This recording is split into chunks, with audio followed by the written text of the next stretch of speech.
Let's get to the defensive coordinator, our friend Danny Gonzales, and get his thoughts as they get ready for this week's game. And let's ask him how the team looks. And he joins us now here on the Corky's Hotline. Good morning to you, Coach. Morning, guys. Thanks for having me this morning. How you guys doing? All right, Coach, tell me, man, how impressed were you with the effort and the play against Hawaii this past weekend? You know, I think the best thing and the biggest thing was you got to see us be who we are, and that was aggressive, on edge. I mean, we're playing downhill. There was a lot more physical. There was a lot more contact at or behind the line of scrimmage, which was really good to see. You know, Coach, for me, too, this really does go back a little bit to what Rocky said when it comes to playing at a high level all the time. Is that becoming more of a challenge each and every single day? Is the focus, you know, you could get guys running inside drill and doing 9-on-7 and having all those drills and whatever, pass rush drill, Oklahoma drills, whatever. This comes down to attitude, doesn't it? It comes down to just maintaining that attitude. How tough of a putt is that for coaches to keep that hyper focus with your players? You know, that's a big point because at this time of the season, there's not you kind of cut back on how much you're running into each other because after 9 games, you've had a lot of contact. You got some bumps and bruises that you try to get healed up week to week. So it becomes a lot more about the mental preparation and those guys getting themselves emotionally ready and mentally ready for the physical battles on the Saturday. So we talk about it. We try and put them in a position. We do a lot more walkthrough stuff this time of year so that they can see the schemes they need to fit up. And then when they come Saturday, it's, hey, let's go get them. What are the things that you're seeing over the last couple of weeks that you like with your defensive group? What are some of the things that you've seen that have been a difference? I think you've seen a couple more guys step up that hadn't been playing, like Sdsu last week.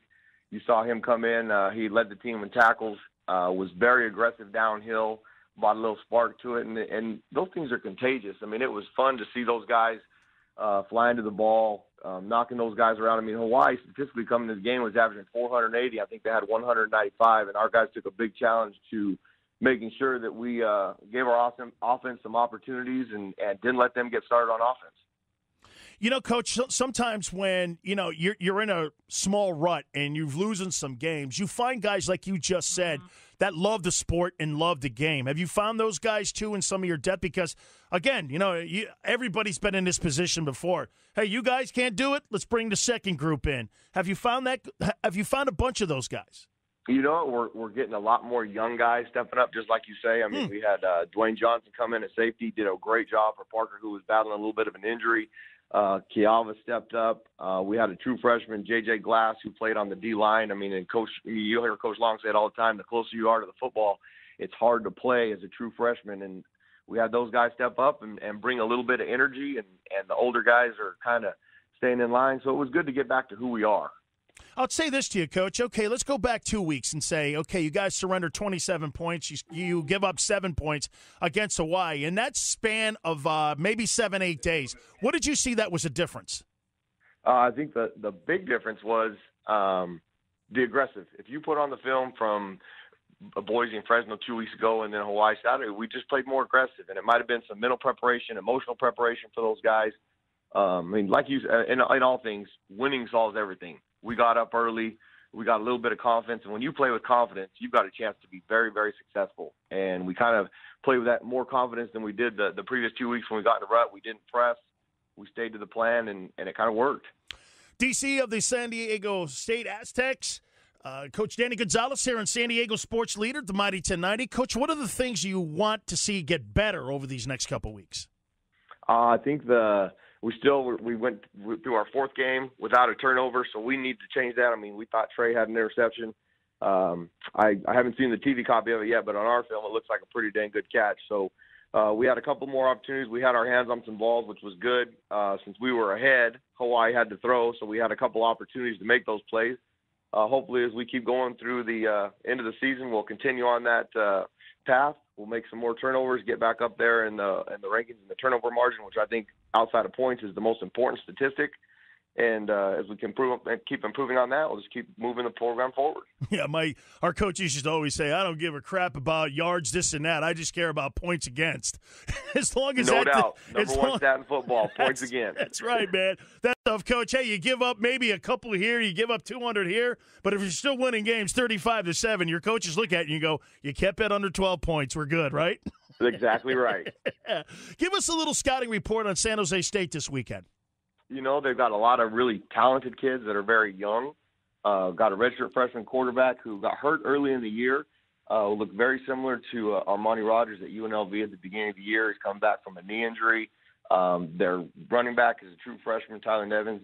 He's pretty good size, a little over 200 pounds. He's pretty quick. He does a great job in pass protection for those guys. And then their receiving core, they're really talented. They're very young, so they don't have a whole lot of game experience, but they cause you some problems in space. So we got to have our A game on in coverage. And then probably their number one threat is Josh Oliver, their tight end. He's 6'5", he's 255. They throw screens to him. They throw balls vertical to him. They get the ball to him every which way they can. So we're gonna have to keep an eye on him the whole night. Our free safety is gonna have to be over the top of him, and we're gonna have linebackers and D linemen cover him. So we got a good solid plan. We just got to get the kids to play fast, and it'll be a good challenge. I mean, they're talented enough. You watch film on them. There's quarters where they look like they are a dominant offense, and then sometimes they struggle. So we got to maintain the plan. Be physical and aggressive, and if we play physical and aggressive, we should be okay. That's right. Punch them in the face, both quarters, first and the third, and that's how you keep those guys at bay. I will ask you a question here. I played in the state of Florida, Coach, and I'm wondering when you play San Jose State or you play Fresno State or you play Stanford, the majority of those kids that play in that state have played high school football against one another. Is that the same stuff here in the state of California too, where the majority of these kids all played against one another? Or is it because the state is so spread out that they really don't play against one another? I think that's one of the differences between the state of Florida. Obviously, it's not as big as California. It's just a wide, vast state, and I doubt that you do that. But do you see that? Because there doesn't seem to be built-in rivals, if that's where I'm kind of going here. No, I agree with you. I don't think there's a lot of built-in rivals. I think the game has changed a little bit as far as we recruited a lot of the same kids, so those kids kind of know each other. And then now in this day and age, the 7-on-7, the kind of the AAU basketball and football, all those kids know each other. So between that and social media, those kids are constantly talking to each other. They know each other. They know about each other. So there are a bunch of those friendship rivalries. But I agree. I mean, it's so far and spread out that there's not a whole lot of team rivalries. But a lot of these kids know each other, and a lot of the coaches know a lot of these kids because we recruit a lot of the same kids. Absolutely. Coach, go get them against San Jose State and the Spartans this weekend. Thank you. Thank you, guys. Have a good time, and go Aztecs. You got it. Danny Gonzales, the defensive coordinator of the Aztecs.